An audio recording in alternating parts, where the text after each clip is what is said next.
Hello students, आज की class में मैं आपके साथ नीट लेवल के क्वेश्चंस डिस्कस करने जा रहा हूँ। ये क्वेश्चंस आपके बेस को भी स्ट्रॉन्ग करेंगे, आपके सीबीएसई और आईएससी बोर्ड की प्रिपरेशन में भी बहुत हेल्प करेंगे और नीट एग्ज़ाम की प्रिपरेशन में भी हेल्प करेंगे। और क्वेश्चंस बेस्ड हैं unit 1 class 12 electrostatic topic charge के ऊपर based. 2 point charges A and B having charges plus Q and minus Q respectively are placed at a distance apart, certain distance apart, and the force acting between them is F. आपके पास 2 charges हैं, एक plus Q charge है वो एक line के इस and पर है, एक माइनस Q चार्ज इस एंड पर, और दोनों के बीच में कुछ सर्टेन डिस्टेंस है। If 25% charge of A is transferred to B, then the force between the charges become. अगर हम A का 25% चार्ज B को ट्रांसफर कर देंगे तो अब उनके बीच में फोर्स क्या रह जाएगी? पहले अगर फोर्स F थी, तो स्टार्ट करते हैं इस क्वेश्चन को। आपके पास 2 चार्जेस हैं, एक प्लस Q चार्ज और एक माइनस Q चार्ज, एक A एंड पर और एक B एंड पर, दोनों के बीच में डिस्टेंस R। अब इनके बीच में अगर मैं इलेक्ट्रोस्टैटिक फोर्स फाइंड कर रहा हूं तो मैं फोर्स का मैग्नीट्यूड फाइंड करूंगा। साइन का रोल डायरेक्शन के लिए है, तो हमें यहां मैग्नीट्यूड फाइंड करना है। तो देखिए आप इस क्वेश्चन का सॉल्यूशन।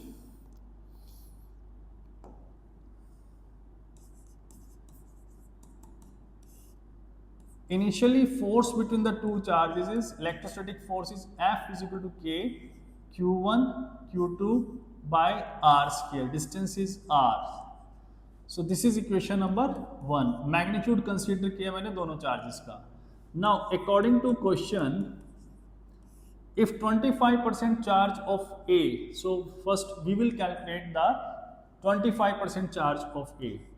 25% charge of A का ओरिजिनल चार्ज Q था, ठीक है, इसका 25% of Q, you will get this is 25 by 100 into Q, this is Q by 4।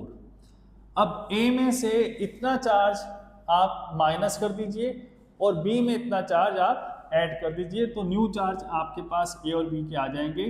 Now new charge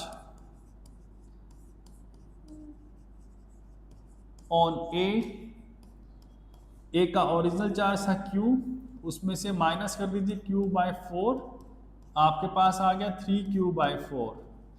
new charge on B,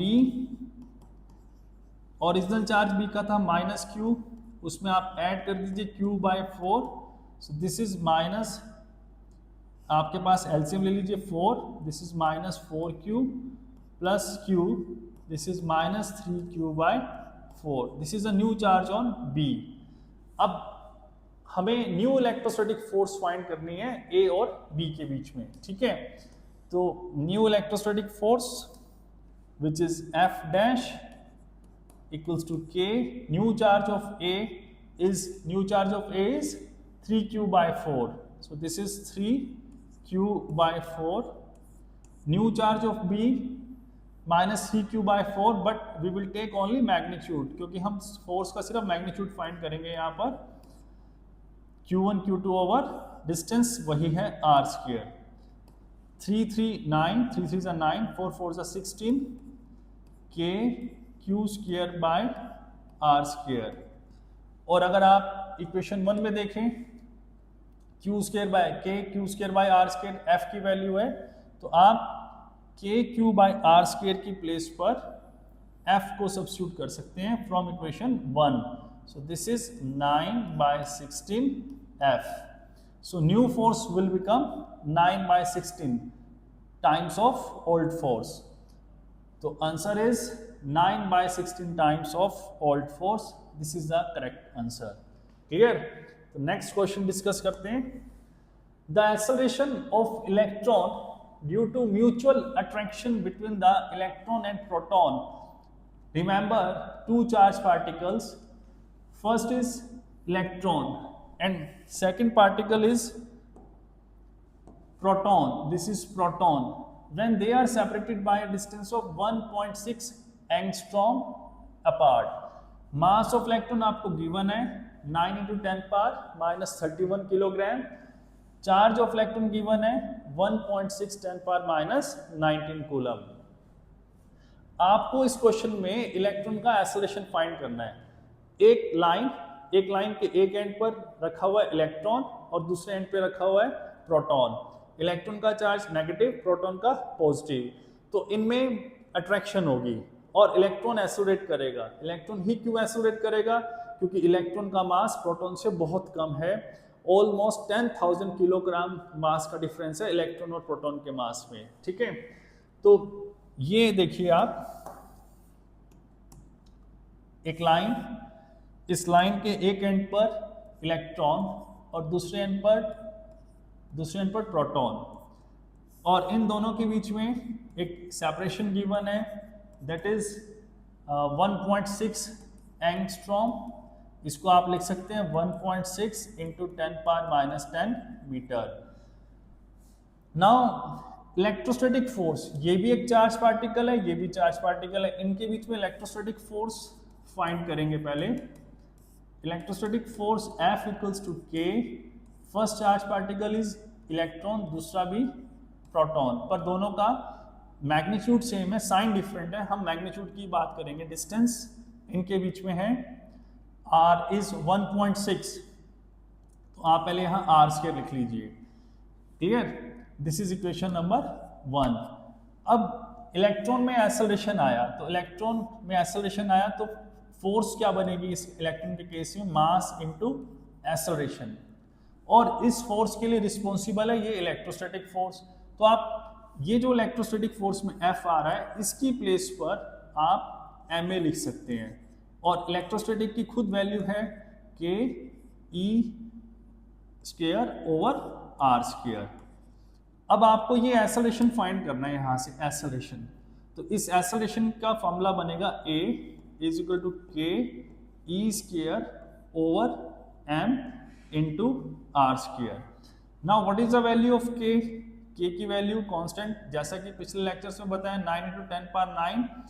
electron और प्रोटॉन दोनों का charge same है, तो 1.6 10⁻19 कूलम का square divide by mass of electron given है आपको, this is 9 × 10⁻31 and distance this is 1.6 10⁻10 का whole square.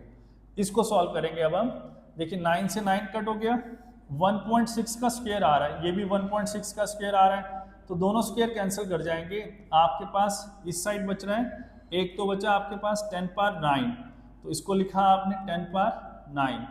फिर 10⁻−19 का स्क्वायर है, सो this is 10⁻−38 upon this is 10⁻−31 into 1.6 square. 1.6 square तो कट चुका है, सो दिस इज 10⁻10 का स्क्वायर है तो -20.